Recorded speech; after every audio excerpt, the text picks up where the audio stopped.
this webinar is to shed light on the United Nations 17 development goals and how important it is for MSMEs.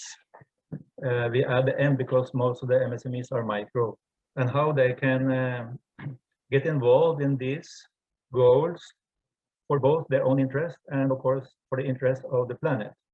I will do this by sharing what our company has done towards these goals and to show that most MSMEs could easily make similar initiatives part of their daily operation. First, I would like to again thank Nordic Chamber of Commerce for granting us this award as the SME Business Partner of the Year last February 23. This award means a lot to us. I also thank the Chamber for giving me the opportunity to do this presentation, and I hope that it will serve as a motivating factor for MSMEs to become more involved in sustainability action. Anyway, this is supposedly the one here. We have to understand also the meaning of sustainability. Here are, first of all, these 17 sustainability development goals set by United Nations in the 2015. This is the first part. What are the 17 goals and why they are so important? Next slide, please. So we should understand what is the meaning of sustainable and also sustainable development.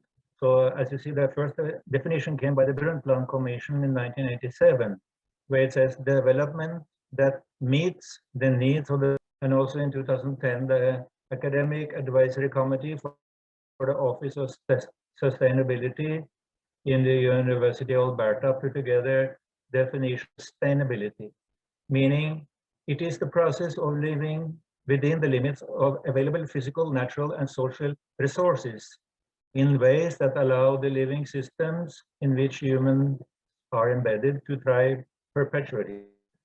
Sustainability can be divided in three broad categories that includes the environment, the economy, and the society.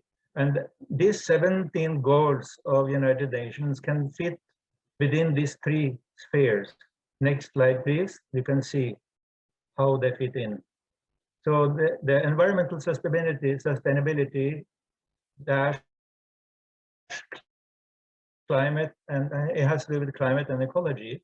The economic sphere includes the no poverty, zero hunger, decent work and economic growth, industry, innovation and infrastructure, sustainable cities and communities, and then partnerships for the goals.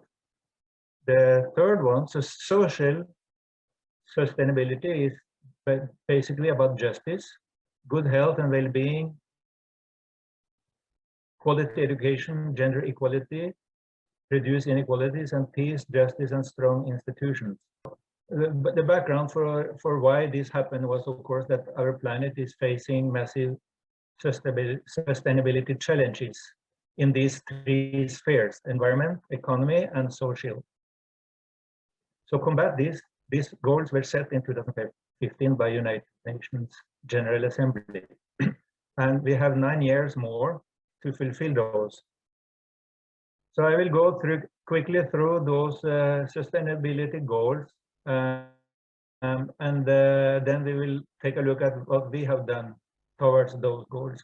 So the first, no poverty, end poverty in all these forms everywhere. Next one, next slide. Zero hunger, and next one. Good health, well-being, ensure healthy lives and promote well-being for all at all ages. Next. Quality education, ensure inclusive and equitable quality education and promote lifelong learning opportunities for all. Next. 5, gender equality. That also, yeah, next one. Clean water and sanitation. Next one. affordable and clean energy, and sustainable, of course. Next, number 8, decent work and economic growth. Number 9, industry, innovation, and infrastructure. Number 10, reduced inequalities.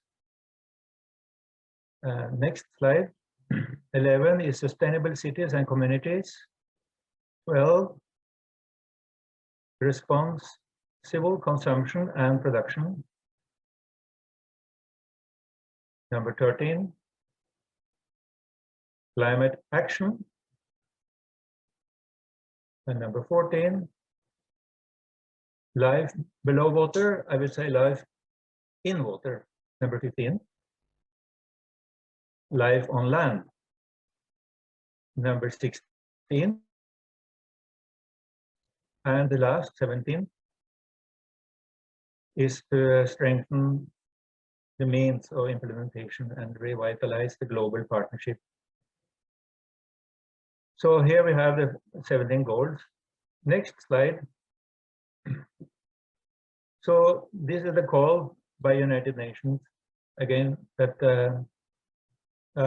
both governments and private sector, and also academia, civil society, governments worldwide have already agreed, and now it is time for business to take action, and particularly now the MSMEs.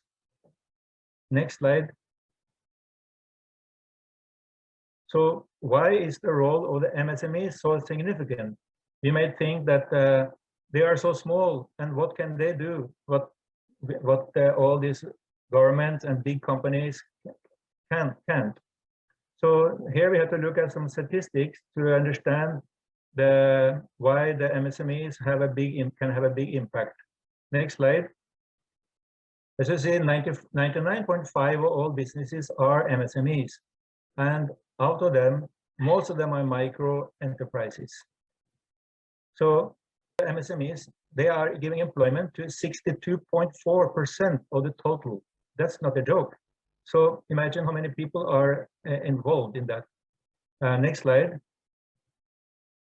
So since the total employment of the country is 41.5 million, that is based on 2018 figures, that is 25.93 million people.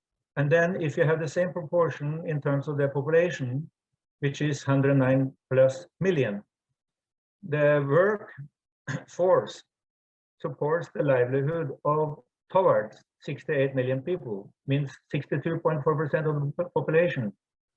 Of course, there's overseas Filipino workers below that will also contribute, but even then, the impact is quite big. Next slide, please.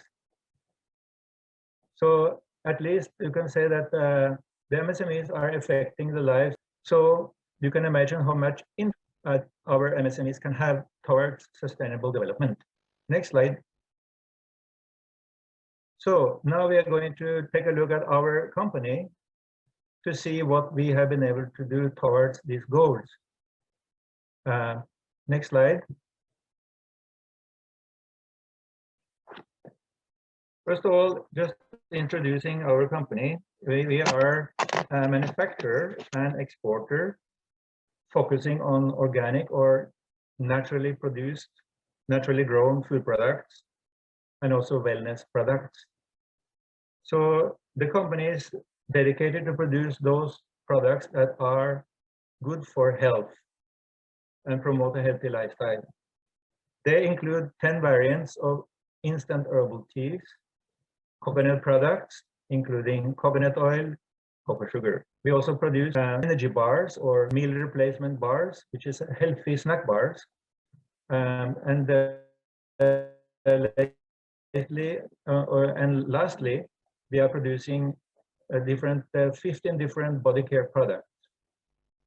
And these products are distributed in the major cities all over the Philippines, in the supermarkets, mainly through SM supermarkets, but also lately, that is a recent good news that also now Robinson's supermarket have accepted our products. So you will see them in those supermarkets soon also.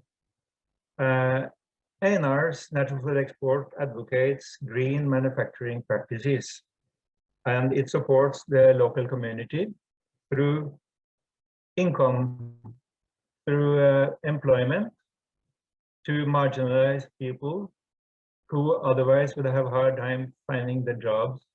And of course, we are also giving fair prices to our suppliers, which is farmers and traders that will receive good terms for their product. This is a picture of our products, the herbal teas, the coconut products, and this snack bars and the body care products.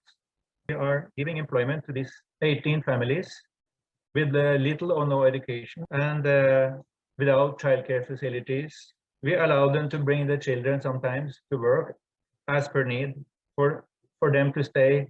Next slide, please. Yeah, more about that's also another from our workers. You can add one more slide.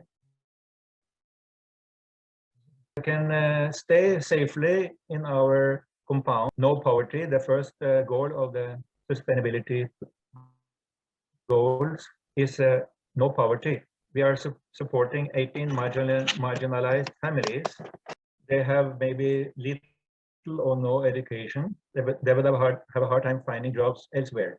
And some of these have small children, then without childcare facilities. So we allow them to bring their children to our plant as per need for them to stay in a safe environment while their parents are at work. We also give, as this last slide shows, we also give a regular orientation and training to our staff to upgrade their general knowledge and better understanding of their work so that they can perform better. Zero hunger. So next slide. During the peak of the pandemic last year, we decided to use some of our surplus resource to distribute food in the surrounding barangays. We donated rice, eggs, and tea to families, and in particular, senior citizens. Next slide. Here you can see different locations where we distributed these items. We are, our products are benefiting the consumers because these products are also good for strengthening the immune system. We serve also nutritious food to our employees at lunchtime. Can you take next slide? These are all healthy products. Gender equality. So next slide. 50% of our employees are women, and the manager and the owner is also a woman. So we are actually a very good example of gender equality. Gender equality. And women are also holding high positions in our company, such as production supervisor, quality control officer, and account officer. Next slide. Clean water and sanitation. Next slide. We have our own water source, fortunately, no chlorine, and the water is very clean. We test it regularly in the DOST lab. And in addition to that, we also run the water through a purification system so that the water we use in our production and also for the employees is very clean. And also our wastewater is only basically soap water, so we can even use it to water our garden. That we can see here with the outlet is going straight into the vegetable garden, so it can water the plants during the dry season. Next slide.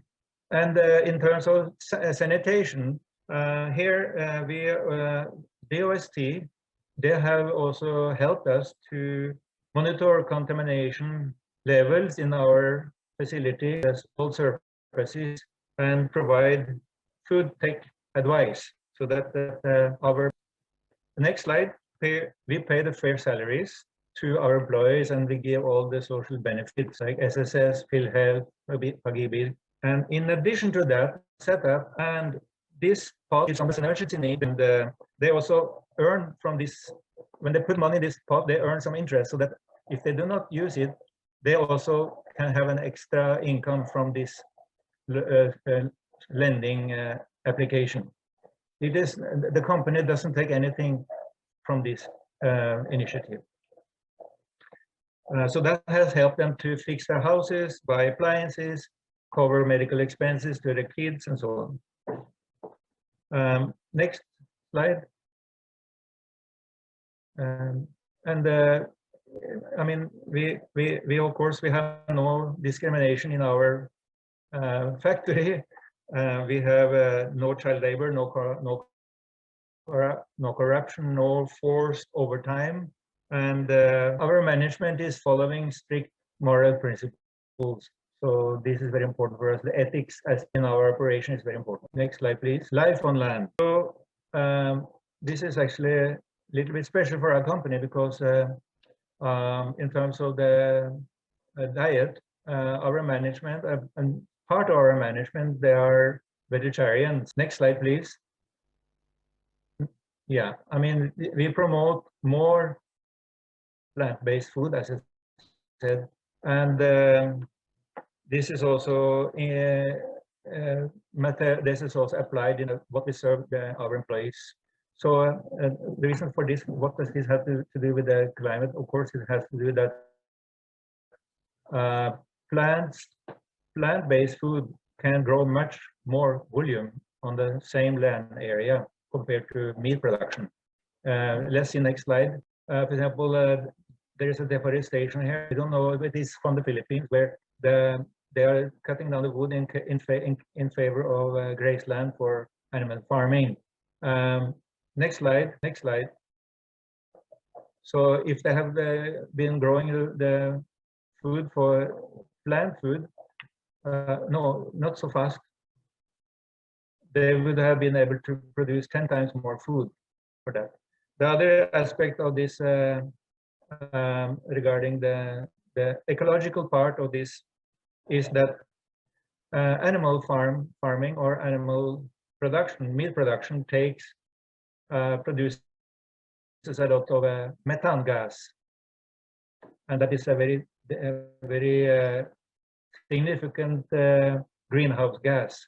And lastly, also that we are also against the cruelty to animals. So if people can start eating less meat, they will also enable less slaughter of innocent animals and less cruelty to animals and better health.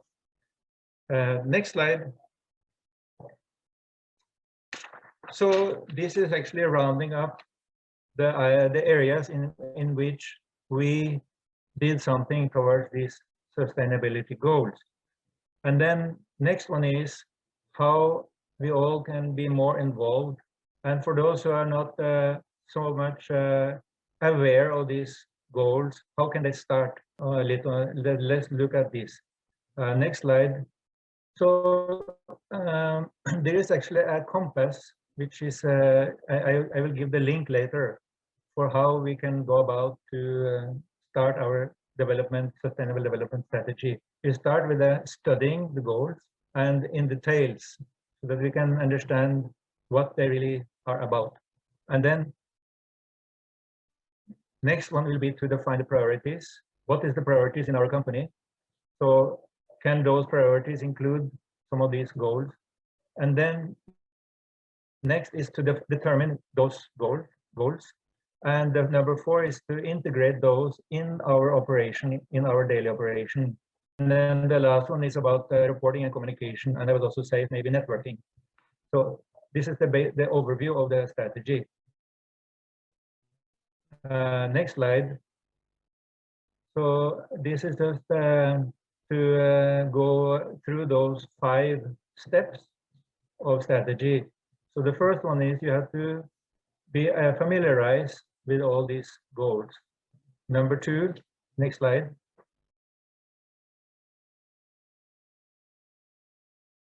To define the priorities.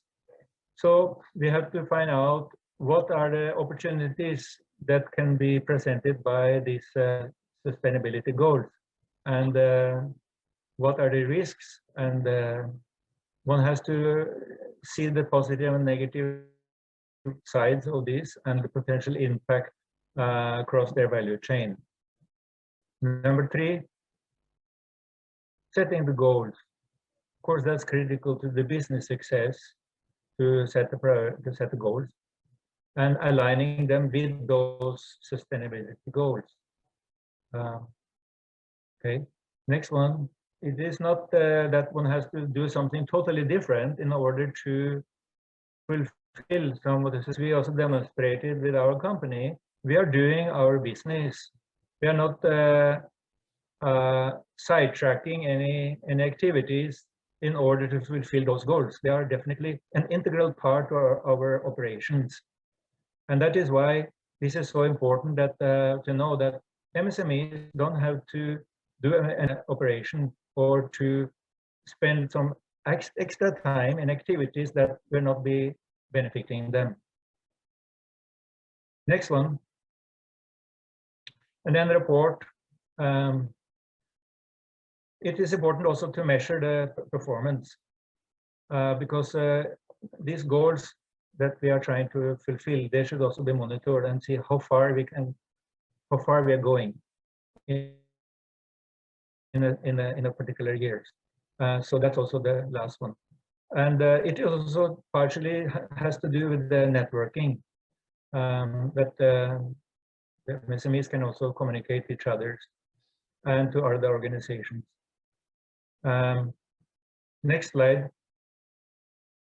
So this is actually a link. You can see the web page, the web address in the lower right corner. Of course, only a very basic overview. There's also another link that gives a more interesting advice how an MSME can get involved and be successful in implementing some of these goals and how it could even make their own businesses grow. Next slide, please.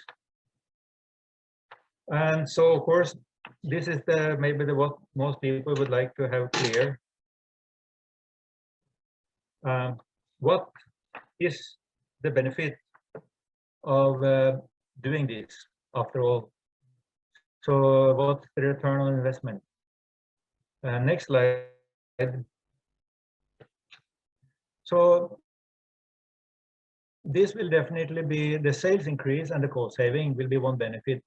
Cost saving, because when you are following some of these principles, you are going to save electricity, you will be saving on water, you will try to utilize your raw material, your byproducts to make other products. Like, for example, in our company, I did not mention this, but we are utilizing everything in the coconut, and we produce coconut oil. So we use the shell for burning, we use the water for vinegar, and we use the sapal for fertilizer. We also share it with a local farm to feed their cows. So it is about recycling, even upcycling. So of course, all this can save money. And when it comes to sales increase, nowadays, the market has become more environmentally and socially conscious. So they are also interested to know if the producers are following green principles. So if your MSME is following some of these principles, and market, there will be more chance to get more customers. So this is also very important. I mean, it will create a good reputation in the company, and the reputation will, of course, result in more sales. Next slide. This actually is something that I cannot pinpoint exactly, but when you study all these possibilities that you can do by materializing or fulfilling some of these sustainability goals, there is other business opportunities that are sure to be open. So you have to look at those in more details.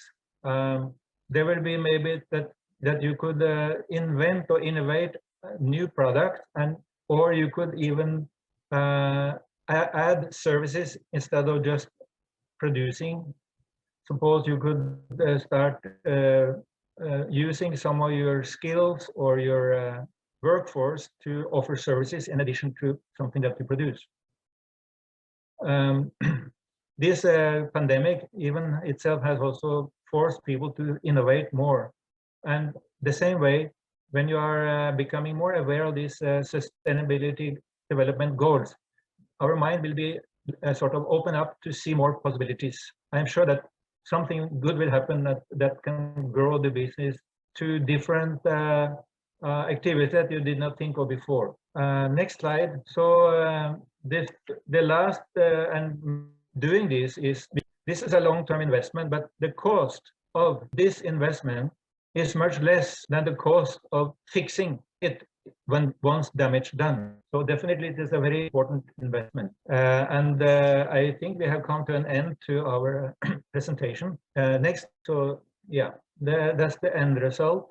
I hope that by 2030 we have something nice to show the world.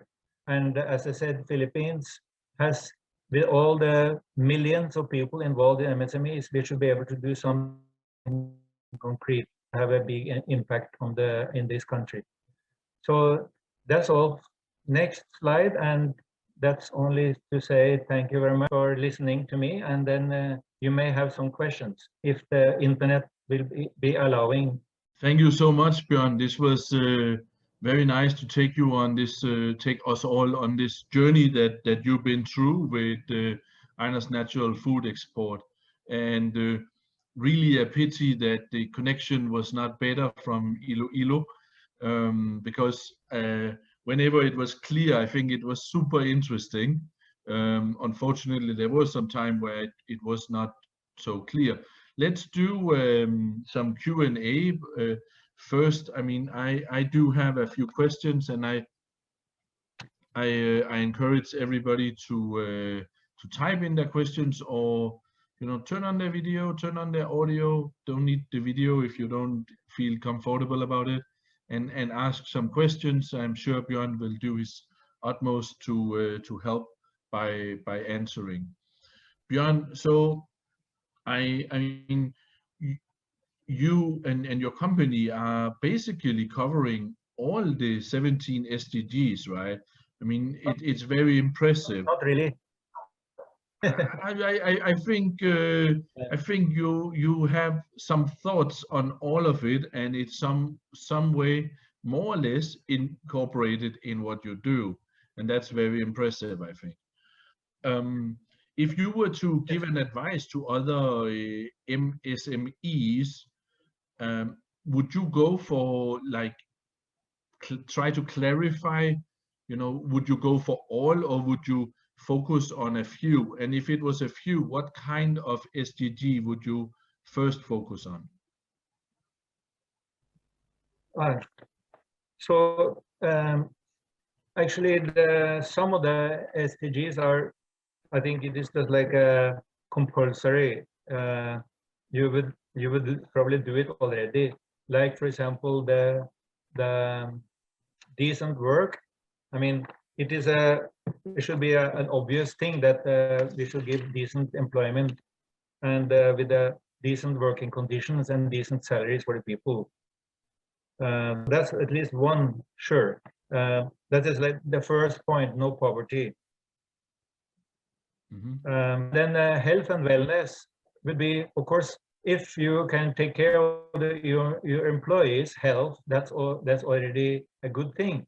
And of course, that will also help them to be more effective at work. So serve nutritious food. Before they brought their own lunches, and they always compromise. They just bring rice and dried fish, maybe some crackers, not nutritious food, because they don't have time to prepare before they come to work. So they cannot work optimally with that kind of nutrition. So that's why we decided to provide them with a proper lunch. Everybody can do this. Yeah, I want to explore a little bit more on that.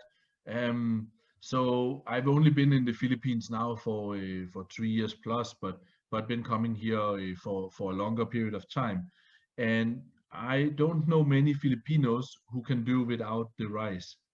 Yes, it looks like what you're serving is not so much rice. How are they managing that? No, that's not correct. I did not say that. There, of course, that's the staple food, but we have to add more vegetables to their food, because many of them, they don't more plant-based food.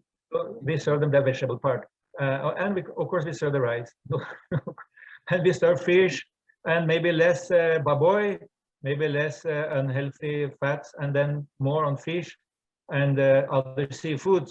Sometimes we bring fresh food from Indonesia, the north of the island, because their shrimp and other seafood is cheaper there. We bring in big quantities and then share it with employees. We even sell them and then bring home. Also, we have the seaport here. They cannot easily go there and buy directly from the fishermen. And we do that sometimes. We bring our car and then we buy in quantity fresh fish, and then we can serve that to their lunch. I have to ask, would you have room for one more staff? Yes, you want to come? I would love to visit you at least. Whether or not I will settle in Iloilo, I'm not sure, but it's a fantastic place. So, but I think you're going beyond what many companies are doing, Bjorn. And this is just one more example. I think what you were sharing on employees, not coming from, having education really, and, you're helping those people who are really in need for a job, and you're even allowing them to bring kids onto, to the premises. How is all of that? I mean, how did you come up with that? Is just natural for you, or what's your reasoning behind this? Yeah, it becomes natural because actually it is not many kids we're talking about, with two, three, maximum 4, and they are not small, they're not very, very small. So they don't need somebody to babysit them. Okay, yeah. So but still, and I assume you have space for it. So that's also how it's possible. But let's say your company grows a lot more, and you would start Yeah. to be a little bit limited on space. Would you still, go way beyond the normal expectation and find ways to allow it? Yes, we are not seeing any chance of reducing significantly the space in our. We have already a long-term plan for our infrastructure, and it will not jeopardize the open space and the natural beauty of this place. We want to maintain that. Okay, that sounds great, and it really something that helps your employees, and in the end, of course, helps you. So I think let me see. There's some questions, and one of them is related to. I'll just take from who just typed in. So the Angel is saying, please elaborate more on your employee lending program. Would you be able to elaborate a bit more on that, Bjorn? Hello. I can give the employees, they put a certain percentage of their salary in that pot every month, and the pot grows. So after it grows, some of the staff may want to borrow from that pot, approved by the employees. Also, there is a committee that manages this pot and pay that back slowly through their salary deduction. And that interest will benefit all, because the pot is the interest goes back into the pot, so that the pot grows regularly as people are borrowing, plus as people are also taking or depositing some small part of their salary every month. Okay, that's a great way of helping them to save up money. I think from my experience I've been working out in Tarlac for a few years ago, and I think especially people in the province having a hard time understanding the need to saving up, and also some taking these how to say loan shark loans instead. So this is what you're doing is great. Who's managing the funding? Is you and the company doing that, or somebody else? As I said, there is a selected staff who is responsible to maintain that pot, and also will approve the applicants to lend, to borrow. We are giving the administration. Our administration is only giving advice and recommendations. Okay, nice. Okay, and there's a few more questions. I received one which is who is setting the goals and monitoring them, and how important is this seen from the employee's point of view? Well, of course, this is a small company, and it's our management, that basically my wife and me, and maybe the marketing team also is sometimes involved in this, setting those goals. But I have to say this first of all, that we were not very conscious about these 17 sustainability development before this. So we just did it without even knowing that we did it in the beginning. Now, after we have studied this a little bit more, thanks to this award, and thanks to be able to thanks to preparing for this presentation, we can now see that we need to put more system into this kind of these kind of initiatives. We need to set our goals. We're not really a perfect model yet for how to do this. We did it naturally because of orientation and our general principles for how to run a business. Okay. So now I expect that we will be more concrete in the next months to make some more detailed plans for this. But thanks for sharing on this, and it's great. This is also what we want, right? From NordCham side, we want to inspire, but we also hope that, you know, that even our awardees, they get inspired themselves to outperform themselves again. So that sounds great. Yes.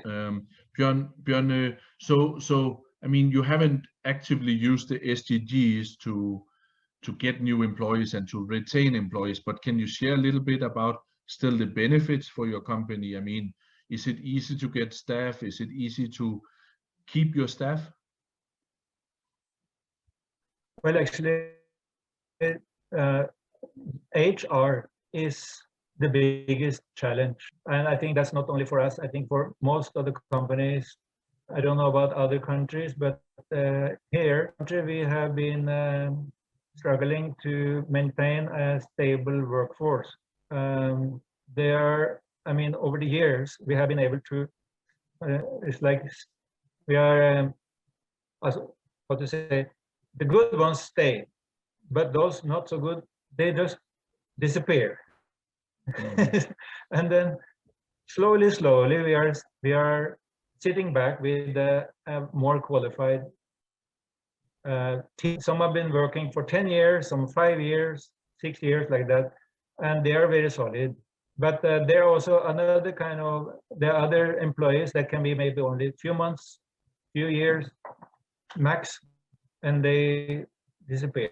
Okay, so I assume, I mean, what you're talking about and what you're showing us is really, I think, outstanding, at least if you compare to Manila, maybe not as much in the province, but I would still think so.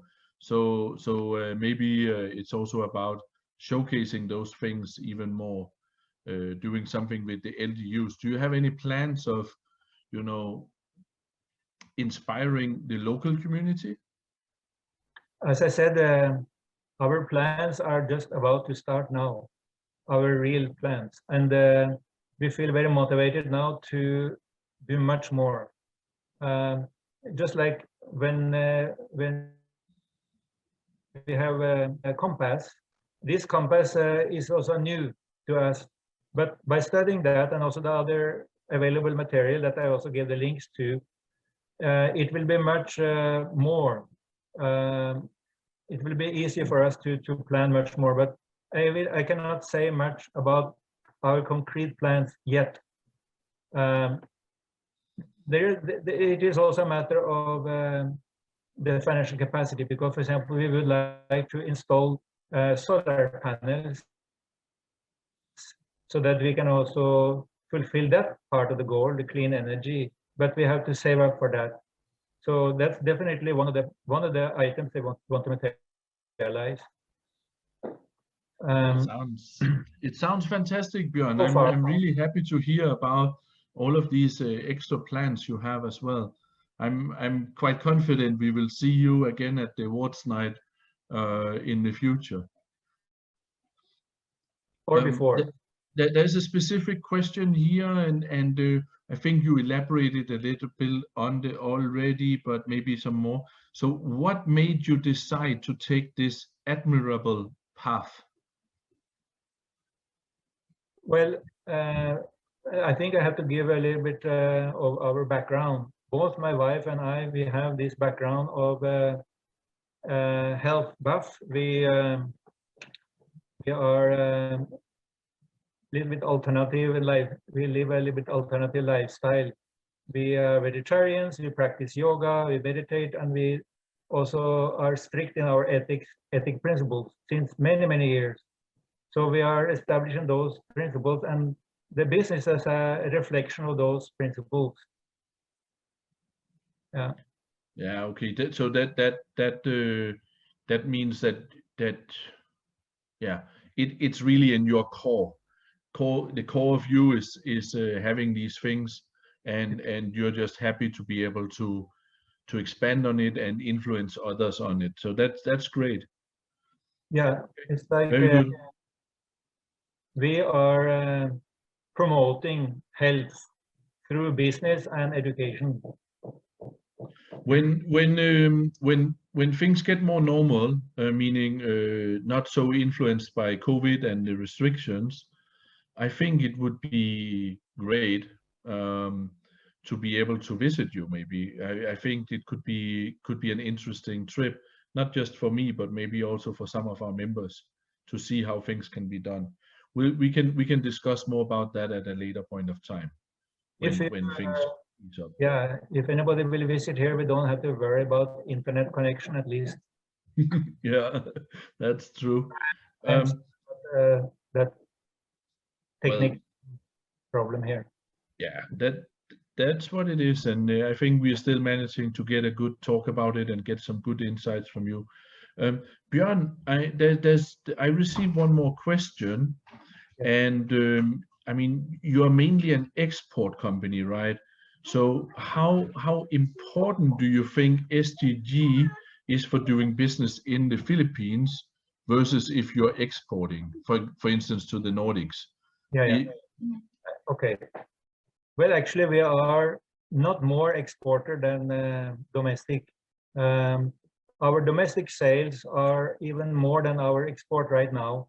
It varies according to the season, but it's more or less 60-40. Okay. That 40% export, 60% domestic. As of now, we are looking for more international customers, though. Okay, and are you using some of these SDGs, or are you now planning to use it and say, hey, we are working on these SDGs, we are fulfilling it like this? Will that be part of your storytelling moving forward, you think? Definitely. Newer strategies or updated strategies that we want to emphasize our sustainability contribution in our business. Because I know that especially in Europe, people are very interested to know what the suppliers or the producers are doing in terms of this. But yes. Okay. Yeah. Okay. This sounds very interesting. I think I covered the questions. Does anybody have some more questions? Please feel free to ask it now. I see one more here. All right. I think what we have left is. I found that. Go ahead. Hello. Yes, go ahead. I just found in the internet a definition for ESG. It stands for environmental, social, and corporate governance, which is the 3 central factors in measuring the sustainability and social impact of an investment in a company. So anyway, we can get back to that. I think maybe this. So the question was related to how maybe that you're seen as a forefront runner, right? So maybe somebody wants to invest in you. Could be. Oh, nice. Okay. Let's see. Bjorn, I think let's round this off. Again, I would like to thank you a lot for doing this event with NordCham, for sharing your insights, for sharing, the fantastic work that you guys are doing. We really appreciate it. Thank you so much, and we will for sure stay in touch in the future, and with your continuous work on this, what you shared with us also, I'm also confident that we will see you in some kind of future event related to sustainability, and hopefully at that time your internet connection will be a bit better. Maybe we should reach out to our friends from Converge to see if they can help you. Anyway, it's not easy with internet connectivity always here in the Philippines. Seems to be some challenges. Can I just, before we finish, can I ask our participants who are left to turn on your video, and we would like to take a quick screenshot with you on, and just you get an opportunity to give you a clap your hands for Bjorn, or give a thumb up. Kindly help us turn on your video, and let's do a group picture. Let's see how many are able to do so. Maan, are you okay to help us? Yep. Very good. I see some on. Nice to see you. All right, let's do a group picture, and yeah, thanks again. 1, 3, 2, 1, smile. And one more time. 3, 2, 1, smile. And can we give a big thumb up for Bjorn and his company, and for the journey they are on? Really, really well. I really like it a lot. 3, 2, 1, thumbs up. Good job, Bjorn. Thanks a lot for doing this. Thanks to our participants for staying with us, also despite of the internet connectivity, unfortunately, challenges we had. But I hope you got inspired and got some good insights. We'll do another one later. We will do another one in the future. Thank you so much. Stay safe, everybody, and I hope to see you at a future NordCham event. Okay. Take care. Bye-bye. Thank you, Bjorn. Thank you also for participating. Thank you so much. Bye-bye.